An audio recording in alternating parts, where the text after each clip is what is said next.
All right. Well, the cicadas are back, and so is the Fairfax Sports Report. My name is Greg Wyszynski of the Connection Newspapers. This is Jeffrey Graham of the Connection Newspapers. And with us tonight, we have Ben Hubbard, head coach at Westfield, TJ White, head coach at Oakton. We're talking boys soccer here on the Fairfax Sports Report.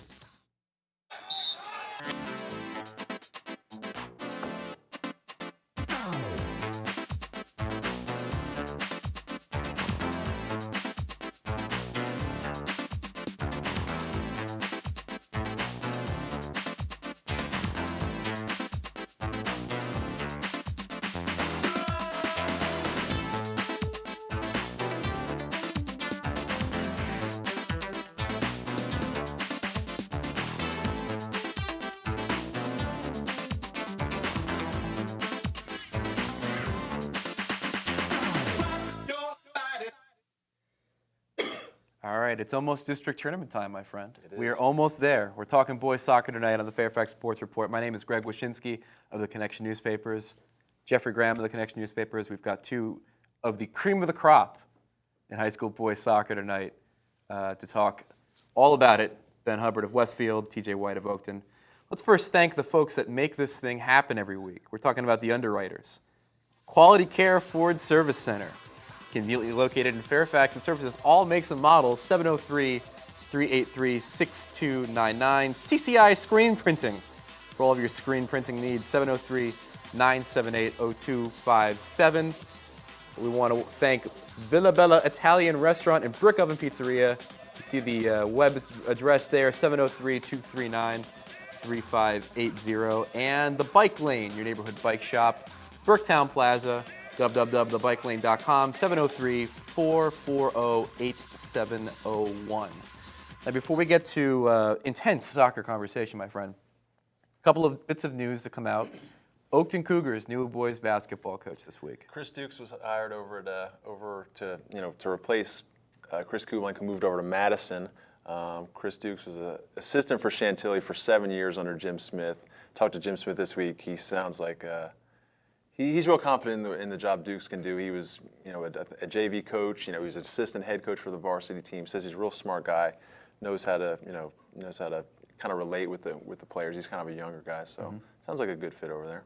And we're still waiting on confirmation. We sort of have it that Phil Levine is going to be the new athletic director at Oakton. We're still waiting for the county to kind of confirm that. And then, of course, Tom Herman was elevated at McLean to become their new athletic director this week as well. And one bit of football news. Jerry Pannoni moved from Lee to Woodson last month. Now we have Chad Lewis going from Washington Lee to Lee. Right. And he's going to be right down the street from his father, Vaughn, at Edison.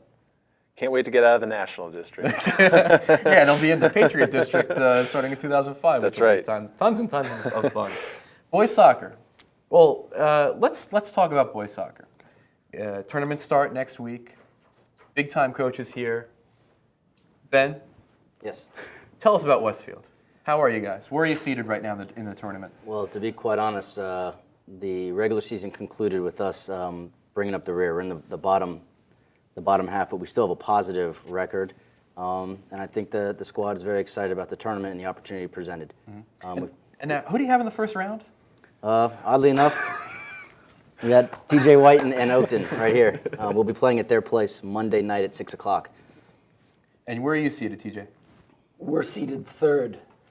So, now, is that about where you thought you'd be at the beginning of the season, or? I mean, we wanted to be in first, but after seeing the quality of the Concord, I think third is probably about right.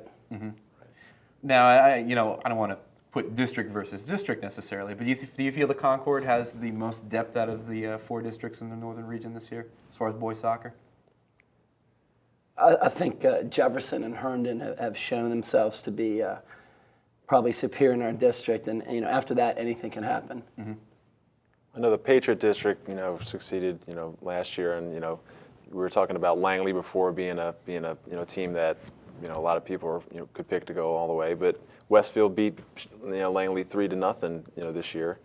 Do you think soccer is a game where a good team can play with a great team on any given day? It seems to be like a game where when you guys match up, anything can happen. Well, if you look at the way that the high school game is played, specifically in our district, the the first place team beat the last place team by 1-0. And if you look across the score, no game in the Concord district's been won by more than 2 goals. Whereas some other districts, you have 3, 4-0 games, and absolutely, I mean, it's if you look in the Premier League, Manchester United was first and they tied the last place team, and the same is true in our category. High school soccer is very tough. If you don't come to play on the day, you're gonna go home a loser. There's no doubt about that. One of the things that's always struck me about soccer in the northern region is you look at those teams, especially in Arlington, loaded with talent, loaded with a lot of really good individual players, but then when the tournament hits, they never seem to advance as far as maybe their talent would dictate that they might. What's the reason for that? Is it because there are so many individual talents on a team they don't mesh? Is it coaching? What is it as far as some ultra talented teams not necessarily making it as far as they might? That's I wouldn't characterize that as necessarily true, and I wouldn't want to stereotype that. I would just say it probably comes down to luck. I would say, for high school soccer, where we have maybe 11 or 12 games, it comes down to, do you peak at the right time in the tournament? Example, we're playing Westfield. We're in no danger of peaking too early. We haven't peaked yet. If we don't peak Monday, we're done. And we understand that. And I would say that's the case for those guys in Arlington. I mean, when I've seen them play in the past, they've been outstanding. I would agree 100%. Last year, we beat Wakefield 3-0 in the regular season, and then went on the road to their place, and they beat us 4-2. So I've seen them do quite well in the past. And speaking about momentum, I mean, you look at Braddock last year, obviously. That's a team I think is the quintessential momentum team. I mean, during the regular season, I don't think many people had them pegged as being a state finalist. They kind of got on a roll in the tournament, and all of a sudden they're beating Springfield, making it all the way to the state finals. What does it take to get on a roll like that? Is it just a win? Is it just getting it past the first round in the region, or is there a moment where you say to yourself, "Okay, we're on it now"? Well, I'll tell you straight up. Braddock has a tremendous coach with Joe Seuss, and when he gets those kids to believe in what he does, and they buy into what he's selling, then they're going to be successful. And that's the same for every coach. I mean, do your kids buy what you're selling? If they do, you'll get it done. If not, you're going to struggle. Joe Seuss does a great job there. I wouldn't be surprised to see them go far again. See, I have a slightly different take. I agree with everything he said, but to me, if you're going to sort out the best teams from the worst teams, the only true way to do that is to have a true league where you play everyone home and away, and then the luck balances out over the course of the season. Our district's only 16, it's 5 games. You get unlucky one game, and it's very difficult to catch up. Whereas a cup competition, which is the knockout, which is what our playoffs are, I'm absolutely, completely convinced that an average team can win it. If they get a few lucky breaks. You can dominate a team, and the referee gives a penalty, or the goalkeeper on the other team plays spectacular. And I think last year, Lake Braddock, under the guidance of Joe Seuss, all credit to him, played their best soccer when it counted most. But they survived a penalty shootout. Right. They won in the last second of sudden death. I mean, they had a lot of near misses, and their goalkeeper, Sean Landsman, I believe his name was tremendous. And they made it to the state final with 8 losses. At one time, they got to the state tournament, they were 500. Right. And that's an average team. But they're in the state playoffs, and other teams with winning records pack their bags in the first round. So it's about, you got to play well at the right time. Speaking of, luck, when the playoffs roll around, obviously games can't end in ties. Penalty kicks sometimes, are introduced. 2 years ago, one of the best games I saw, Herndon was matched up with Chantilly in the first round. Herndon was, I think, I don't know if they were the last place, but I think they were 5th or 6th. Ended up taking Chantilly into penalty kicks. It went into, I think, 6 or 7 penalty kicks. Chantilly eventually won. Chantilly goes on and beats Jefferson in the finals to win. And you look back on that game and said, Herndon easily could have won that game because of penalty kicks. Do you, obviously you don't want to, I don't know, do you want to get to that point? Do you want to get to say, hey, I can take my 5 best guys and just have them, aim at the goal? Do you like penalty kicks in the game of soccer? At this stage of the year, there's no alternative. Okay. I remember 2 years ago, we went to Jefferson, to Oakton, and I believed at the time they were a better side. Okay. And my plan was to get the penalty kicks, flip a coin. We have a good shot at penalty kicks. And it went to penalties, and just like you said, it was a 7-rounder, and his team came out on top. Right. But you got to have a winner. Penalty kicks are exciting, and I, for one, would love to see them introduced to every regular season game. Okay. Really? I would support that, absolutely. Even if you, I mean, doesn't it just strike you though as being sort of a counterfeit way to finish a game? I mean, you play the game for so long, for so many minutes, and then all of a sudden it comes down to kicker goalie. There's no defense involved whatsoever. In my opinion, that's no penalty kicks in club soccer or tournaments where you got to get points. But in high school soccer, it doesn't matter anyways. Everyone makes the postseason. And if you have a regular season game, I remember last year we had a big intense rivalry with Centerville. It's a lot of fun. The guys are ready to play, and the game ended in a draw. In high school soccer, you play with your friends and against your friends, so it's about being able to talk a little trash in college about what you did to the guy in high school. So I'd like to see every game have a winner, but that's just me. What do you think? I disagree with them. I know it's a necessary evil when it comes to tournament time, but sometimes we can play as hard as humanly possible against Ben. They can play as hard as humanly possible, and if it comes down to a draw, so be it. And then you got to go home and either work on your finishing or work on your defending. And I'd rather work on that than putting the ball 12 yards out and try to put it in the corner. Right. In the regular season, I guess a lot of it would depend on who you're playing. Do you look at a tie as sometimes a victory or sometimes a loss? It absolutely depends on who you're playing. Okay. If we're playing a team that we know we can take a point away from, or 2 points, then we want to win. I always say in soccer, there's no such thing as a draw. Okay. One team's better than the other, except for the rare cases he said that it's even. Right. But usually one team wins a point for a draw, Okay. and the other team loses 2 points for the draw, or Right. 1 point is in our district. But I believe one team wins and loses either way. As far as a philosophy of building a team, how do you go about doing it, TJ? What do you look at first? What would be the first area of a team you look at if you're putting a team together as far as the most important thing? When I do my tryouts? Yeah. Say you're starting with a clean slate. No question. The first thing I did this year, and basically every year, is I try to pick kids that have character or integrity. And I tell you what, we try to make sure that our kids, and I'm not saying we always do because we make mistakes every day, no question, but they've got to do a good job in the classroom, on the field. They've got to do a good job on weekends. Lifestyle is very important. Mental toughness is very important, and I would put that first. I would put talent second.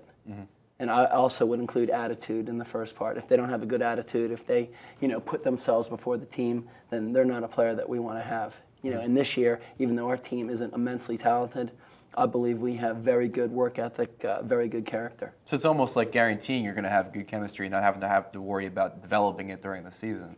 I don't know if you can guarantee anything, but it certainly gives you a better chance. I mean, just because a kid's a great player doesn't mean we're going to take him on the team. Right. We're going to try to take him because he does the right thing.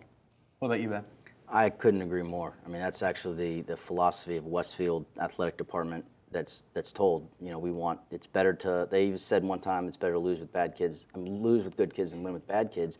And we've actually released players in the past that are fantastic players, but they thought they were bigger than the team. And Wow. there's no room for that in our locker room. Once you have the players on the field, is there a certain emphasis where you like to put on the field, like we're going to be a team that doesn't want to give up goals? That's we're going to put our emphasis in the defense, or do you say, we want to be a team that can score goals every night, no matter who we're playing? Is it just does it really matter what type of kids you have? Well, absolutely. You have to coach to your strength. Okay. But Westfield has a very strong mentality that every kid there in every sport, they want to win. Okay. They want to go forward. They want to score. I mean, and we really draw strength from like the football team, the basketball team, and those things. In my opinion, I like to try to possess the ball because if it's an 80-minute game and you can hold on to the ball for 75% of the time the ball's in play, that means you only have to defend for 25%. Okay. And if you've got the ball that long, you can probably score with it. Right. TJ, and it's the same thing? Yeah, it's basically the same thing. I mean, you've got to see what type of players you have.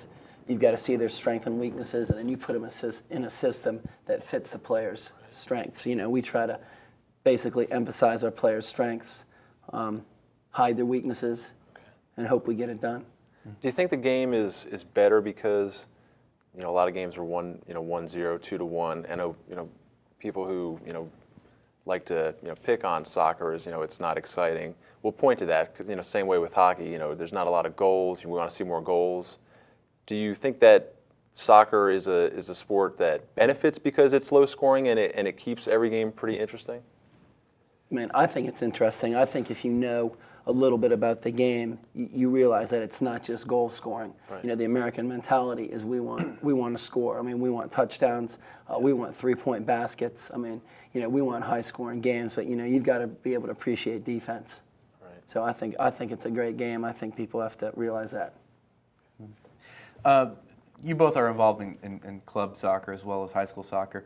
I know in talking, it seems to affect girls soccer more than boys soccer in the spring, but what sort of, are there any conflicts with club soccer, or is it something that you kind of have to maneuver as a high school coach as far as your players go, as far as other commitments, and how do you go about doing it? Take that one first. We've had no problems at all regarding club soccer this year. My players are committed to our team, and they know that if there's a conflict, it comes first. On the other side of the coin, last year during spring break, I had a kid come to me and say, look, my club team's going to the Dallas Cup, and we've got a spring break tournament. We're playing this team from Brazil, and this team from California is national champions, this, that, and the other. Can I go? Mm-hmm. And I'm not going to deny a kid the opportunity to play at that level, which may not come. So I think it comes and it goes. I mean, the club team develops the players. The club team makes them who they are, and in many ways we reap the benefits of their hard labor. Mm-hmm. So it's a give and take, but by and large, the guys are with me from February to June. Mm-hmm. Yeah, we do the same thing. You know, if it's better for the player and it really doesn't hurt our team, then we'll let him go. Mm-hmm. You know, it's one of those things where, you know, you have to work and communicate. You know, basically, I think Ben probably does the same thing. And we want to know before the season, hey, this is a situation. Can we work together? Can we work something out so it's positive for both of us? Even with the risk of injury, you know, a kid getting hurt in a club game and then having to come back and maybe miss the high school season? I lost a kid this year, for a starter, for 4 weeks because he sprained his ankle very badly playing basketball in Spanish class. I mean, so you never know, right? Ryan Tybel, I mean, they're high school kids. You can't lock them in a cage. You get hurt in front of your house playing Exactly. two-hand touch in the street. So, right? I mean, that's life. I let them play. Gotcha. I know we were talking a little bit before the show about, you know, possibility of getting turf fields in the area. You know, I guess it initially would be, you know, pretty expensive, but you both said you were for it. Is it just because we live in an area where, you know, we get a lot of rain and we have to deal with the cross teams, you know, playing on the fields, or do you feel just in general the game kind of benefits from playing on, you know, a field where it's not crowned or it's not, you know, you don't have a lot of bumps and weird bounces? I think one of the criticisms of high school games is the field's too narrow, the players are too close, and the guys without skill or as much skill can really dictate the pace of the game. And one of the reasons is if you got a ball rolling at you and it comes properly to your foot, you can trap it, and you've got skill, you're going to have a better advantage. If the ball comes to you and hits a bump, like it's the surface of the moon, bumps up and hits you in the knee, right. I mean, then this big monster's coming to close you down and probably bump you over. I don't think it makes for as an attractive a game. Okay. Yeah, I'd like to add on to that. You know, another thing that people don't think about is that, and it happened to us this year, and it's not an excuse or a reason why we lost. It's just life. You know, we ended up having a couple of rainouts during the high school season. Then we had kids playing club, and they had a couple rainouts. Now, if we have a turf field, we're playing our games. We ended up playing Thursday, Friday for high school. My kids played Saturday, Sunday for club, and then Monday and Tuesday. Yeah. Wow. You know, on a turf field, we don't have the rainouts. That doesn't happen, and that reduces the chance of injury greatly. Yeah, it's something ridiculous, like 9 inches of rain it could take an hour, the turf that they're talking about. How long have you been at Oakton now? You know, I think I've been there 9 years. I've been head coach for 7, and I was assistant for 2. Head coach for 7 years. Do you, at this point, know all of the nooks and crannies of the fields in the Concord district? Do you know where the gullies are, where the divots are, all that stuff? It's like your favorite pool table.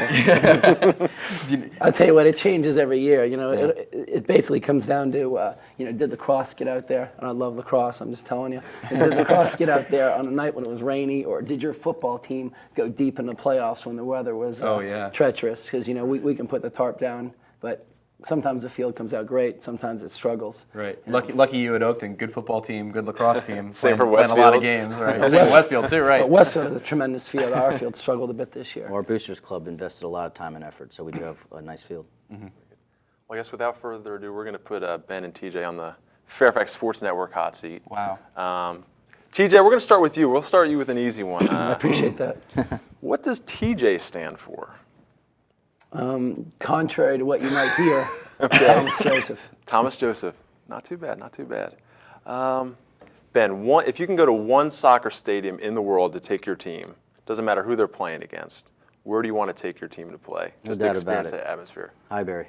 Okay, Highbury, I should say. Arsenal's home field. It's, Okay. It's a wonderful environment. okay. Now, and would you be worried about, any rabid fans, or would you like to see some soccer fans that actually get excited about, Let them see how it really is. Right. Whatever they see, they see. Little hooliganism never hurt. Right. TJ, okay, if you can start with one player, great goalie, a great defender, or a great offensive player, who do you build your team around? Are you talking about the position Right. or the player? The position. The position. I think I'd start my team off with a great central midfielder. Okay, We're looking for a playmaker, Okay. the engine. Right. That's it. Awesome. Awesome. Ben, one rule change you'd like to see in the game? Anything anything that you really like? Get this out of the sport. I think in high school soccer, they ought to get rid of soft reds. Okay. Okay. Yeah, if you're gonna get a red get a card, red, you make get a sure red. make That's sure the such is kid life. earned it. I guess. TJ, who would win a juggling contest between you and Ben? Are you talking about with 3 tennis balls? Or No, soccer ball. Def soccer ball. I don't know. We'll have to figure that out in the parking lot afterwards. A touch of a carrot would showdown. win. Okay. Now, you guys both played in. What positions did you play in when you guys were growing up? All positions. I played a lot of different positions. When I was in college, I basically played central defender. Okay. Okay. I always thought of myself as a goalkeeper. Okay. Until I broke my wrist, but I mean, Okay. I wasn't the greatest thing since sliced bread. Okay. So a defender, maybe not the greatest touch on the ball, and a goalkeeper. So it would be a pretty interesting. Yeah, we were actually taught it's better to destroy than create. Sure. Ben, were you more excited about the U.S.'s performance in the last World Cup, or more disappointed in the '98 Cup?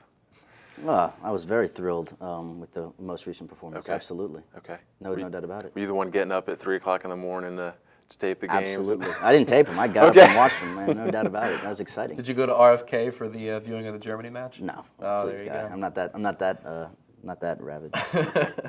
TJ, last one for you. Will the U.S. ever win a World Cup, and when do you think that will happen? Well, USSF has Project 2010. That's their goal. I'm not sure if it's realistic, Okay. but I think the U.S. will win it at some point in the near distant future. One of the things we have to do is we have to get some of our better athletes playing in there, because I think we're getting the coaching. I think we're getting the dedication. I think it's coming soon. Does Freddie Adu play a big part in that chase, or? I mean, he hasn't done very much for DC United yet. Right, So, right. no offense, Freddie, but we'll see. Just He's a in starter. general, do you think he is a little overrated at this point, or is he just Dude, because he's 14 years old? How can he be anything yet? He's a professional athlete, and you can only rate him according to other men in the same league. Okay. I think if he belongs, he belongs. Okay. He's a little undersized, though. He's getting bumped around a bit, though, isn't he? I'm not his parents. I didn't like him. He could be playing for you guys right now. I would love to have him. But I mean, obviously from a betterment of the sport as far as popularity goes, we don't know about play yet because, like you said, he hasn't done much. What sort of impact can he have? I think he's going to have a huge impact. I mean, I think right now, all the columnists on TV and and the radio and newspaper are saying, if you're going to hype the kid, you got to play the kid. And that might be true, but at some point, I think he is a tremendous player right now. I think he might be a little overmatched. I think once he gets into the system, once he has to be brought along as a 14-year-old. He's not going to be the man right now. I think if he follows a system that Peter Nowak has set up for him, I think he'll be the man soon. And I think it's going to be great for U.S. soccer. Yeah. Awesome. I think one of the interesting things actually about United this year is a kid named Brian Carroll on the team used to, show his wares at West Springfield. Do you think as the years go by, if MLS continues to thrive, we're going to see more and more Northern Virginia kids make it there? Absolutely. I certainly hope so. Yeah. I know the guy I work next to went to school with Brian. They weren't friends. He's a couple years older, but he watches DC United just to say I went to school with that guy. Wow. So I'd love to see more young guys coming up out of Northern Virginia. Mm-hmm. Yeah, I mean, I think we can get there. David Stokes out of Hilton is there. He was a tremendous player. I mean, there's some great players coming out of Northern Virginia. I mean, they're good technically. We have one from Oakton, actually, Kenny Arena, played for us when we got to the state finals, and he's on the Metro Star. So that's another one, and I think there'll be a lot more. Sad to see the WUSA go, or too too quickly for that league? Well, I mean, I'm good friends with the assistant coach of the Freedom, Clyde Watson, and I was sad to see it go, and very, very hopeful it'll come back. I mean, it was any time you have an opportunity to pay a human being to play soccer, it's a good thing. So I'd like to get the league back as quickly as possible. All right. Well, I think we're getting towards the end of the old show here. I want to thank Ben and TJ for coming by. It was a Very, pleasure. Thank you. Thank you. very good discussion, very spirited. Lots of debate. You didn't ask us who was going to win. Oh, yeah, who's going to win on Monday? I'm betting on the black and gold. You saw it here But it'll be a first. tough game. All right. If only there was a tie in the playoffs. Want to talk about some upcoming things here on the Fairfax Sports Network. Virginia Scholastic Rowing Championship, Saturday. It's at 5:30, Channel 10. Check out the best in Northern Virginia crew at this exciting meet, the big prep for the Stotesbury Regatta up in Philly this weekend. I want to remind everybody, Potomac Cannons baseball, 10 full Carolina League games on this summer. The coverage begins on May 16th. You got your Cannons against the Myrtle Beach Pelicans, Sunday, 7 o'clock, Channel 10.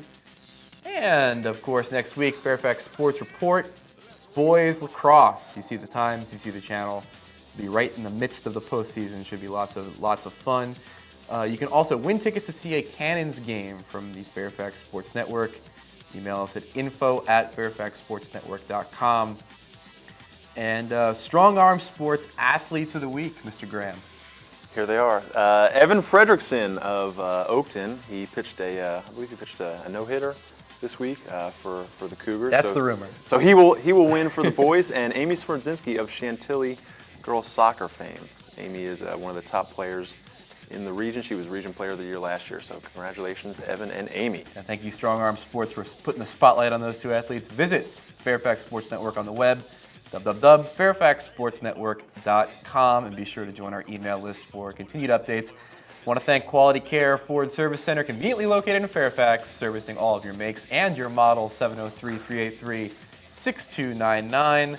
And our good friends, Jeff, at CCI Screen Printing, for all of your screen printing needs, 703-978-0257. You were a soccer player in high school, weren't you? I was a sweeper, so I had more of a lead foot and not too quick on the feet. Well, do you miss it? I do miss it. You play now kind of in those scrappy I've been Maryland playing leagues, for right? the last few Sundays, and I feel like I'm back in high school. Do you really? I do. No. I may not look like it, but You guys still play recreationally as well? Coaching's too much for me, man. Yeah. I attempt to on occasion. Where do you play? I play a little bit in the Whistle League, but it's mainly coaching. And I do get in the Whistle League. It looks like I'm playing with little kids. I'm definitely past my prime. Oh, well, we don't like to hear that. I'm sure you're better than I am. Maybe we can cut that out. All right, thanks for watching, everybody. Join us next week for some boys lacrosse action. You've been watching the Fairfax Sports Report.